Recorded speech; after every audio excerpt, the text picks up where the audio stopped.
Bismillahirrahmanirrahim. Assalamualaikum warahmatullahi wabarakatuh. Selamat malam Buya. Nama saya Fani, saya dari Malang. Jadi saya barusan lulus sekitar satu tahun yang lalu dari kampus. Cuman ketika lulus saya pikir saya akan menjadi orang pintar, tapi ternyata tidak. Saya menjadi semakin bodoh, tahu dunia luar, maka saya merasa saya tidak tahu apapun. Melihat perkembangan situasi yang sekarang ini, saya bekerja, ternyata ilmu saya di kampus tidak dapat saya gunakan di dunia kerja seperti itu. Kuliahnya ngambil apa? Saya itu kuliah manajemen. Manajemen. Di ekonomi. Jadi saya kaget. Dulu waktu kuliah saya selalu minta orang tua dan sebagainya, hidup enak lah. Namun ketika saya lulus, saya kaget dengan situasi yang ada saat ini. Saya harus mencari pekerjaan sendiri, susah mencari kerja di tengah pandemi seperti ini. Hati saya gelisah Bu ya. Gelisah, kemudian nggak menentu, nggak bingung tentang masa depan dan lain sebagainya. Pun dengan masalah jodoh. Beri satu amalan Bu ya, supaya hati saya merasa tenang. Selalu ingat kepada Allah di saat ada cobaan perkara dengan masa depan, masalah jodoh dan masalah pekerjaan. Terima kasih Bu ya. Assalamualaikum warahmatullahi wabarakatuh. Pertanyaan yang pertama adalah dia setelah kuliah bingung kerja sama bingung jodoh. Katailah anakku, kamu tidak usah khawatir karena kamu tidak sendiri.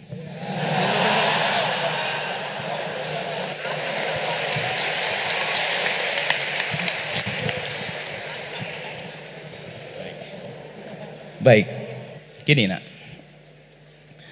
yang perlu kamu buka mata, wawasanmu tentang kerja. Jadi kalau kamu menganggap bahasanya kalau ada seorang lulusan manajemen harus jadi direktur di perusahaan raksasa, mungkin setelah itu nggak ada yang mau ngambil kuliah manajemen karena banyak orang nggak jadi direktur. Nah, dan itu bisa saja ada di otak para mahasiswa waktu masih kuliah. Tapi hari ini nggak boleh ada, karena yang kita omongkan bukan urusan jadi perusahaan besar. Kita kan bisa urusan dakwah tadi. Ilmumu itu dibutuhkan di banyak tempat yang di situ ada perjuangan dan dakwah. Kalau kamu mau, banyak sekolah-sekolah yang perlu ilmu kalian. Ini banyak. Makanya perlu kamu perlebar cara pandang. Jadi kalau sudah kamu perlebar, saya itu kan ingin menjadikan ilmuku bermanfaat. Bukan aku menjadi seorang direktur, bukan. Tapi aku belajar untuk manfaat. Ternyata dengan ilmumu, ya Allah ada sekolah kok nggak maju-maju, saya akan masuk di dalamnya. Dengan ilmu manajemen saya. Dan itu kita butuh, dan kita pun pondok kita perlu orang begitu. Saya nggak ngerti ilmu manajemen, saya kerjanya ngajar. Jadi semuanya manajemen diarahkan ahlinya. Makanya karena saya bukan Superman, saya nggak mau stres. Urusan ini saya serahkan, tinggal laporan. Dan itu ada orang yang basicnya tidak ada agamanya sama sekali, hanya seperti kamu. Paham sudah? Sudah mulai kebuka mata? Ada banyak. Kemudian ada pun masa orang tua. Jangan berprasangka buruk orang tua hanya mencari duitmu. Bisa saja di saat kamu sudah berjuang dengan ilmumu itu, ternyata orang tua bisa lebih bangga kok. Kita menemukan satu orang berjuang tidak sesuai dengan seolah-olah tidak sesuai dengan keinginan orang tua. Karena harapannya kalau kuliah nanti kamu akan kerja, nak dapat gaji banyak. Ternyata enggak, anaknya masuk satu tempat untuk berjuang. Kata orang tuanya apa? Girangnya, alhamdulillah anak saya masuk di situ. Banyak orang tua kayak begitu. Yakinkan bahasa Umi, saya dapat ilmu yang Umi membiayai. Tapi saya ingin bahasanya ilmuku ini adalah akan dibawa oleh Abah sama Umi sampai di alam barzah nanti. Lalu apa sih nak kamu nak? Ada sebuah masjid besar, Mi, kayaknya kok nggak bagus manajemennya ini. Saya akan bantu dia, Umi. Oh, Uminya mungkin yang tidak kenal dakwah dan sebagainya mulai masuk. Jelas ya. Jadi begini, ini jadi buka wawasan tentang kerja.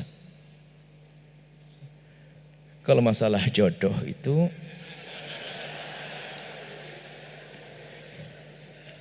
besok tolong buat manajemen juga biro jodoh. Biro jodoh. Biro jodoh yang istimewa apa? Jadi menjodohkan orang pun tidak harus menikah dulu ya. Ini buktinya saya. Nggak enak lagi. Baik ini anakku. Jaga hatimu dulu. Agar menjadikan semua wanita itu layak untukmu. Sebab sebagian dari kita itu telah menutup. Sehingga seolah-olah dunia itu menjadi seluas daun kelor. Di dunia hanya ada dia saja. Itu problem itu. Sehingga biarpun berlalu di hadapannya lebih istimewa, katanya apa? Kalau bukan dia, tidak. Dia adalah paling bodohnya orang di dunia dan di akhirat. Dan itu punya pengaruh besar dalam psikologinya untuk membatasi dia untuk bisa melangkah. Maka dengarlah wahai anakku semuanya, aku cinta kepada kalian karena Allah. Maka di saat ada yang mengetuk hatimu, jangan izinkan hatimu membukanya, biarkan akalmu yang membukanya. Pahami makna ini. Cinta itu rasionalis loh ya. Cinta itu rasional. Cinta rasional masuk akal, yang nggak masuk akal cinta buta itu. Cinta buta itu biasanya orangnya nggak siap dicintai dan mencintai, lalu kenapa? Nah asmara, kelepek-kelepek ya, jatuh cinta, nyungsep. Tapi kalau cinta dengan cerdas tidak. Ada beberapa marhalah. Buya punya diskusi cinta. Ada diskusi cinta itu, apa itu cinta, kemudian bagaimana marhalah cinta. Orang cinta tidak serta-merta. Sengaja kami sampaikan, banyaknya penghalang orang untuk bisa melangkah karena problem cinta yang salah. Buya tidak mengatakan kamu seperti itu nak. Enggak kan? Enggak atau iya? Kau ragu? Enggak nak. Yang lalu biar berlalu. Allah Maha Kasih untuk memaafkan hambanya. Hari ini aku akan tampil beda di hadapan calon mertua. Jadi itu diantara. Kemudian segini nak, termasuk putri. Kehebatan Sayyidah Khadijah Al-Kubra adalah dengan kecerdasan beliau. Kecerdasan didasari dengan kebenaran. Di Mekah ada orang baik. Ini yang banyak mendengar nanti anak putri ilmu ini. Yang mendengar apa?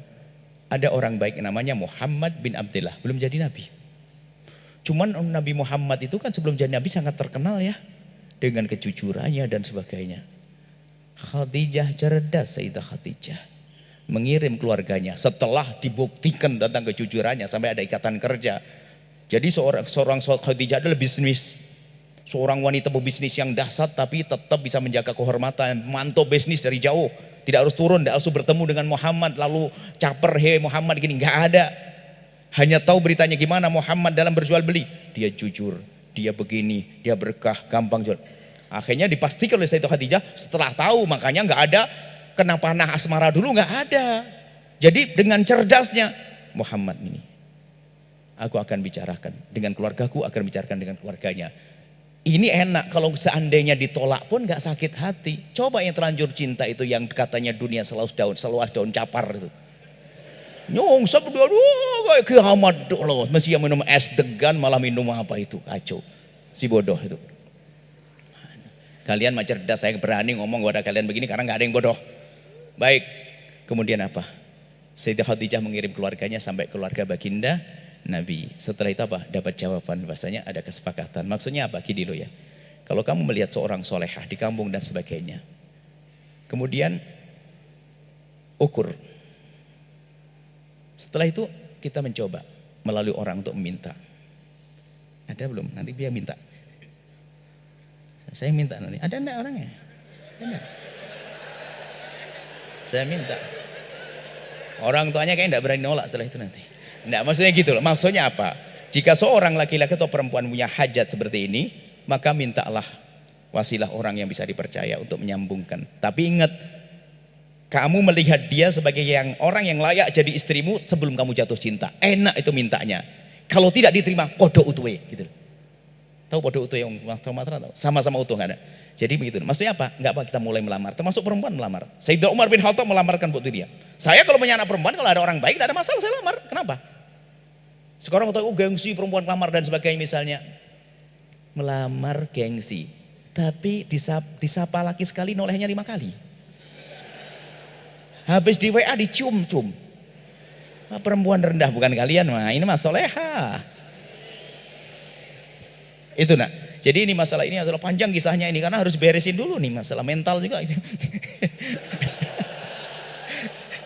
Jadi segitu. Jadi kalau ada orang soleha, kamu tanya keluarganya siapa dan sebagainya. Kalau enggak, cari yang lain lagi. 1000 wanita, nominasimu 1000 wanita. Nah, anda bodoh tuh, tidak tenang aja. Sama seorang wanita pun demikian. Kalau kamu melihat seorang laki-laki yang soleh, yang baik, kamu bisa bicara dengan Pak Rektor, Yai Bisri, nanti suruh nyampaikan. Saya itu paling seneng jodoh-jodohin orang itu.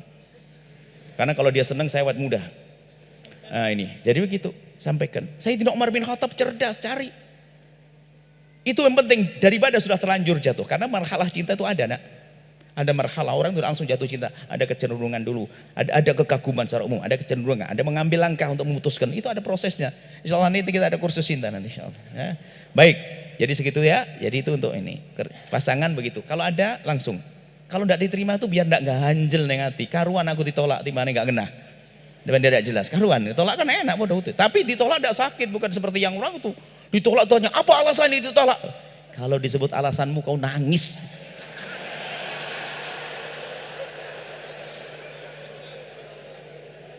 Misalnya nih, ini mah baik ini. Itu tidak jujur, yang lain ini paling jujur. Paling jujur insya Allah. Baik ini. Kemudian yang kedua, Masya Allah. Selesai ya insya Allah. Sederhana nikah itu gampang. Mudah. Di saat hatimu itu kosong kau bersihkan, begitu mudah untuk dikirim orang yang cocok kepadamu. Tapi di saat hatimu sudah kau tutup karena ada dia, maka ketahuilah susah untuk kau buka. Selalu banding-bandingin. Banding-bandinginnya setelah nikah lagi. Kalau nikah kan macem-macem. Kalau masih lagi seneng-seneng pacaran itu nggak pernah ketahuan waktu mohon maaf lagi lupa nggak sikat gigi. Nggak mandi, nggak ada. Sakit perut, nggak ada. Tapi giliran menjadi istrinya sebelum melahirkan ada ini, wow macem-macem. Mau dibandingin, ya makanya nyungsep orang yang suka membangun cinta sebelum pernikahan. Maka kaidah sederhana, bangunlah cinta di atas pernikahan. Jangan kau bangun pernikahan di atas cinta. Itu catat semuanya, digedekan di spanduk nanti itu. Ada salah, baik ya anakku yang soleh. Sahabat Al-Bahjah TV, setelah menyaksikan video ini, jangan lupa bersolawat kepada baginda Nabi Muhammad. Shollu ala Nabi Muhammad. Allahumma sholli alaihi wa ala alihi wa sahbihi.